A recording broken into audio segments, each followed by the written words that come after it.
તો ગુજરાતની રાજનીતિ અંગે સૌથી મોટા સમાચાર। પેટા ચૂંટણીમાં કોંગ્રેસ આપ સાથે ગઠબંધન નહીં કરે। કેન્દ્રમાં ગઠબંધન બાદ પણ ગુજરાતમાં છૂટાછેડા। વિસાવદર કડીમાં જામશે ત્રિપાંખીયો જંગ।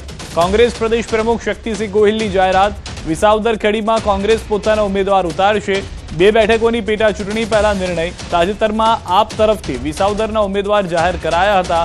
આપથી વિસાવદરના ઉમેદવાર ગોપાલ ઇટાલિયા જાહેર કરાયા હતા। બસ તે જ વખતથી આ વિવાદના મૂળ નંખાયા હોવાની ચર્ચા છે। શક્તિસિંહે પત્રકારોને કહ્યું છે કે વિસાવદરમાં આપ એ પોતાની રીતે ઉમેદવાર જાહેર કર્યા છે અને કેન્દ્રમાં અમારું આપ સાથે ગઠબંધન છે અને રહેશે। જો કે રાજ્યોની સ્થિતિમાં પોતાની રીતે નિર્ણય કરાય છે। વળી ગુજરાતના મતદારો ત્રીજા પક્ષને મત નથી આપતા। તેમણે વિધાનસભાની ચૂંટણીની વાત કરતા કહ્યું કે આપ એ હવા ઊભી કરી છે। કોંગ્રેસના 11% મત તોડી દીધા હતા। તેમ છતાં ગુજરાતમાં કોંગ્રેસને જ વધુ મત મળ્યા હતા। જો કે વિધાનસભાની ચૂંટણીમાં કોંગ્રેસને ભરૂચ અને બોટાદ બેઠક પર આપના ઉમેદવાર ઉતારતા વાંધો હતો। ગુજરાતીઓના હિતમાં કોંગ્રેસ પક્ષે નક્કી કર્યું છે કે વિસાવદર અને આ બંને બેઠકો કોંગ્રેસ પક્ષ પોતાના સિમ્બોલ પર મજબૂતીથી જીતવા માટે લડશે। અને હું વાલા ગુજરાતીઓને વિનંતી કરીશ કે આપ અમારી આ જે ગુજરાતીઓના હિત માટેની લડત છે ત્યારે એક મજબૂત વિરોધ પક્ષ અત્યારે બને એટલા માટે બંને જગ્યાએ કોંગ્રેસને મતદાતાઓ મત અને આશીર્વાદ આપે। તો ચૂંટણી પહેલા જ કોંગ્રેસ અને આપ વચ્ચે તલવારો ખેંચાણી છે। આપ પ્રદેશ પ્રમુખે કોંગ્રેસ પર વ્યક્ત કરી ગંભીર આશંકા। આખરી ગરમી વચ્ચે ઈસુદાને કોંગ્રેસને ધગધગતા ટોણા માર્યા। કોંગ્રેસના નિર્ણય પર ઈસુદાનને શંકા। ભાજપના ઇશારે નિર્ણય કર્યો હોવાનો સૂચક ઇશારો। આ કોનો નિર્ણય છે એ મને ખબર નથી। રાહુલ ગાંધીએ જ કીધું હતું કેટલાક ભાજપ સાથે મળેલા છે। નારાજગી હોય તો બેઠકોમાં સમાધાન થાય। નારાજગીનો મતલબ ભાજપને જીતાડવામાં લાગી જવાનું ન હોય। કોણ કોની ટીમ છે એ બધા જાણે છે। વાવની પેટા ચૂંટણી પણ હારી ગયા એ કોંગ્રેસ ન ભૂલે। આ કોનો નિર્ણય છે મને ખબર નથી। અમે સાંભળ્યું છે રાહુલ ગાંધીજીએ કહ્યું હતું કે ભાઈ ઘણા નેતાઓ કોંગ્રેસના એવા છે કે જે ભાજપની બી વિકલ્પ તરીકે કામ કરે છે। એમનો છે કે કોનો નિર્ણય છે ખબર નથી, પરંતુ એક વાત બહુ ક્લિયર છે, ગુજરાતની જનતા એ મન બનાવીને બેઠી છે। વિસાવદરની જનતા મન બનાવીને બેઠી છે કે કોઈ પણ રીતે ભાજપને હરાવો, ભાજપની તાનાશાહીને ખતમ કરો। 30 વર્ષથી ભાજપની જે તાનાશાહી છે, અજગર જેવો ભરડો છે, અને એ ભરડામાં અત્યાર સુધી કોંગ્રેસ લડતી જ હતી ને, ક્યાં નહોતી લડતી? અને કોંગ્રેસે પેટા ચૂંટણીઓમાં પણ 5માં આમ આદમી પાર્ટીએ એમને ટેકો આપ્યો હતો, તોય કોંગ્રેસ તો જીતી નથી શકી। કોંગ્રેસ જીતી શકત તો અમે કહીએ છીએ કે ભાઈ કોઈ પણ ગુજરાતની જનતાને હરાવો તમે, પણ નહીં હરાવી શક્યા। તમે પેટા ચૂંટણીઓ, તમે વાવની ચૂંટણી પણ હારી ગયા છો, એ ના ભૂલવું જોઈએ। જે પણ કંઈ નારાજગી હોય તો એ નારાજગીને તો બેઠકોમાં સમાધાનો થતા હોય છે। એનો મતલબ એ નથી કે ભાજપને જીતાડવા માટે આપણે લાગી પડીએ। આખરે કોંગ્રેસ આપના ગઠબંધનમાં તિરાડના મૂળ ક્યાં છે? પેટા ચૂંટણીનો કાર્યક્રમ જાહેર પણ નહોતો થયો। પ્રદેશ આપ તરફથી વિસાવદર બેઠકના ઉમેદવાર જાહેર કરાયા હતા।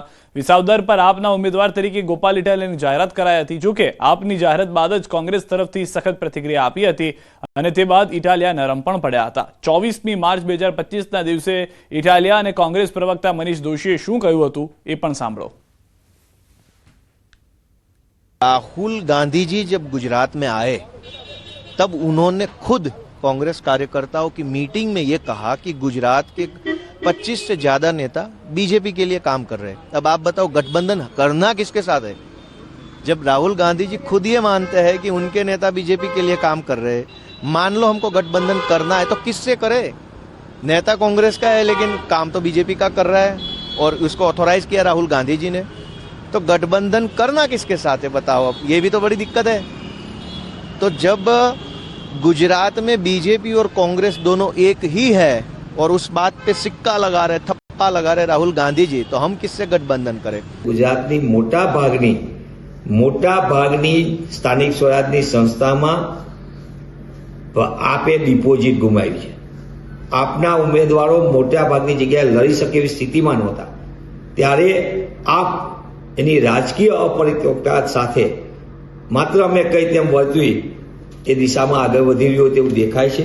વધુ એક વખત એમને અપરિપક્વતાનો નજારો કર્યો છે।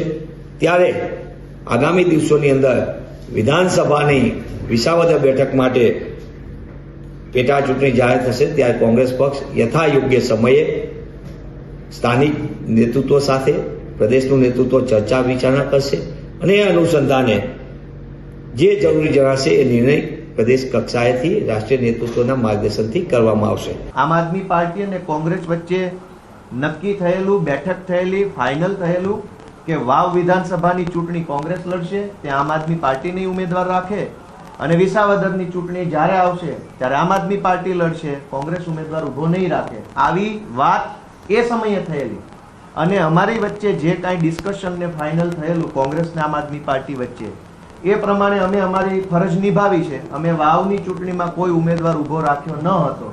એટલે અમને આશા છે, વિશ્વાસ છે કે જે વાત અમારી પહેલા ફાઇનલ થઈ ચૂકી છે કોંગ્રેસ સાથે, એ પ્રમાણે વિસાવદરમાં કોંગ્રેસ ઉમેદવાર ઊભો નહીં રાખે. તો ઇટાલિયાના કારણે તિરાડ પડી એ સૌથી મોટો સવાલ. ગોપાલ ઇટાલિયાની જાહેરાત બાદ શરૂ થયો હતો આ ડખો. વિસાવદરથી ચૂંટણી લડવાની ઇટાલિયાએ જાહેરાત કરી દીધી હતી. ત્યારબાદ કોંગ્રેસ સાથે ચર્ચા કર્યા વગર આ જાહેરાત કરવામાં આવી હોવાનું કેટલાક વિશ્લેષકોએ પણ કહ્યું. કોંગ્રેસને વિશ્વાસમાં લીધા વગર જાહેરાતનો આરોપ તેમના ઉપર લાગ્યો. ઇટાલિયાની જાહેરાતથી કોંગ્રેસના નેતાઓ નારાજ થઈ ગયા હતા. બીજી તરફ ગોપાલ ઇટાલિયાની જાહેરાત બાદ શરૂ થયો હતો ડખો, કારણ કે તેઓએ જાહેરાત કરતા એ વાત કરી દીધી હતી કે જે બાઇટ પણ આપણે સાંભળી કે જે પ્રતિક્રિયા પણ તેમના તરફથી આપવામાં આવી હતી કે અમારે ગઠબંધન કરવું તો કોની સાથે કરવું. ત્યારબાદ જે મનીષ દોશીની પ્રતિક્રિયા આવી પછી ઇટાલિયા ફરી પલટ્યા અને તેઓએ કહ્યું કે અમારે તો વાત થઈ ગઈ હતી ભાઈ કે પહેલા અમે અહીંયા આગળ ચૂંટણી નહીં લડીએ, કોંગ્રેસ લડશે ને ત્યારબાદ હવે અમે લડીશું ને ત્યાં કોંગ્રેસ નહીં લડે. પરંતુ શક્તિસિંહ તરફથી સ્પષ્ટ કરી દેવામાં આવ્યું છે કે કોંગ્રેસ ચૂંટણી લડવાની છે, ન ફક્ત વિસાવદર પરંતુ કડીથી પણ તેઓ લડશે. અને બીજી મહત્વની વાત, ભલે કેન્દ્રમાં ગઠબંધન હોય પરંતુ જ્યારે ગુજરાતમાં ત્રીજા પક્ષને હંમેશા જનતા જાકારો આપી રહી છે તો અમે તેની સાથે નહીં રહીએ. આ તરફ પેટા ચૂંટણી પહેલા કોંગ્રેસ અને આપના ગઠબંધન તૂટતા ભાજપ તરફથી પ્રતિક્રિયા પણ આવી છે. ભાજપે કહ્યું કે કોંગ્રેસે ઉમેદવાર જાહેર કરવાની વાત કહેવામાં ઘણું મોડું કર્યું. જૂની અને જાણીતી વાત છે, બડી દેર કર દી હુઝુર આપને આતે આતે. પોતાની જાતને સ્વતંત્ર ભારતના ઇતિહાસની જૂની પોલિટિકલ પાર્ટી ગણતી કોંગ્રેસે આટલી બધી વાર કરી દીધી કે વિસાવદર અને કડી વિધાનસભાની અંદર પોતાનો ઉમેદવાર ઊભો રાખશે અને કોઈ સોકોલ પાર્ટી સાથે ગઠબંધન નહીં કરે. પોલિટિકલ અફેર્સ કમિટીમાં કોંગ્રેસનો જે નિર્ણય લેવા છે આમની આંતરિક બાબત છે, પણ હજુ સુધી જેની અંદર નિર્ણય ક્ષમતા નથી, જેમની પાસે કાર્યકર્તા નથી, જેમની પાસે નેતા નથી, એવી કોંગ્રેસ જેણે 30 વર્ષ પહેલાથી જ ગુજરાતની ચાણી અને સમજુ જનતાએ જાકારો આપી દીધો છે. તો બે બેઠકોની પેટા ચૂંટણી પહેલા આમ આદમી પાર્ટીમાં ગાબડું પડ્યું છે. આમ આદમી પાર્ટીના 100થી વધુ કાર્યકરો જોડાયા છે કોંગ્રેસમાં. કાર્યક્રમમાં કોંગ્રેસ પ્રદેશ અધ્યક્ષ શક્તિસિંહ ગોહિલનું નિવેદન, ગુજરાતની જનતા ત્રીજી પાર્ટીને મત નથી આપતી, ભૂતકાળમાં કોઈ પાર્ટીને વધુ મત મળ્યા નથી, કોંગ્રેસ પાર્ટીને આમ આદમી પાર્ટીએ નુકસાન કર્યું, ભૂતકાળના ઇતિહાસ પછી સર્વાનુમતે એક નિર્ણય લેવાયો. ભારતીય જનતા પાર્ટી સામે મક્કમતાથી લડી શકે તો કોંગ્રેસ પાર્ટી જ લડી શકે એમ છે. એ વાત આ બધા મિત્રોએ સમજી વિચારીને માત્ર કોઈ વોટ કટવા તરીકે માત્ર ભારતીય જનતા પાર્ટીને ફાયદો થાય અને આપણા ખવાનો ઉપયોગ થાય છે. અને કયું આપ મિત્રો નીચે મળ્યા એમણે કે અમે આ જોયું અને પછી નિર્ણય કર્યો કે ના, કોંગ્રેસ પાર્ટી સાથે જોડાવવું છે. અન્ય સમાચાર પર હવે નજર કરીએ. ઇલેક્ટ્રિક વ્હીકલને લઈને મહત્વની જાહેરાત. રાજ્ય સરકારે ટકાઉ પરિવહનને પ્રોત્સાહન આપવા માટે 31 માર્ચ 2026 સુધી સંપૂર્ણપણે ઇલેક્ટ્રિક વાહનો પર 5% ટેક્સ છૂટની જાહેરાત કરી છે. આ જાહેરાત સાથે હવે ટેક્સ દર ઘટીને માત્ર 1% થઈ ગયો છે. નાગરિકો હવે વાહન 4.0 પોર્ટલ દ્વારા તેમના ઇલેક્ટ્રિક વાહનોની ઓનલાઈન નોંધણી કરાવી શકે છે અને તેનો સીધો લાભ મેળવી શકે છે. મહત્વનું છે કે ગુજરાત સરકારે વર્ષ 2025-26ના બજેટમાં ટેક્સ ઘટાડા અંગે જાહેરાત કરી હતી, જેને હવે લાગુ કરવામાં આવી છે. જો 10 લાખની ઈવી કાર હોય તો તેના પર પહેલા 6% ટેક્સ લાગતો હતો, જે હિસાબે 60,000 ટેક્સ ચૂકવવો પડતો હતો. પરંતુ હવે તેમાં 5%નું ડિસ્કાઉન્ટ આપતા 50,000નો સીધો ફાયદો થશે અને માત્ર 10,000 જ ટેક્સ ચૂકવવો પડે તે રીતની પરિસ્થિતિ છે. તો જે રીતના ગાડીમાં છે તે રીતે વ્હીકલમાં પણ છે કે ધારો કે 1 લાખનું વ્હીકલ છે, તેમાં માની લો કે 10,000 રૂપિયા ટેક્સ ભરવાનો થાય છે, તો હવે તેમાં પણ ઘટાડો થઈ ગયો છે. જે 6% લેખે પહેલા ટેક્સ ભરતા હતા તે ઘટીને હવે ફક્ત 1% થઈ ગયો છે.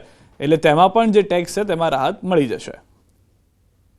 વ્હીકલ પર જે 6% ટેક્સ હતા એમાં સ્પેશિયલ 5%નો ઘટાડો કરીને, એટલે કે માત્ર 1% ટેક્સ ઈ મોબિલિટી પર એટલે કે ઈ કાર પર હવે લાગશે.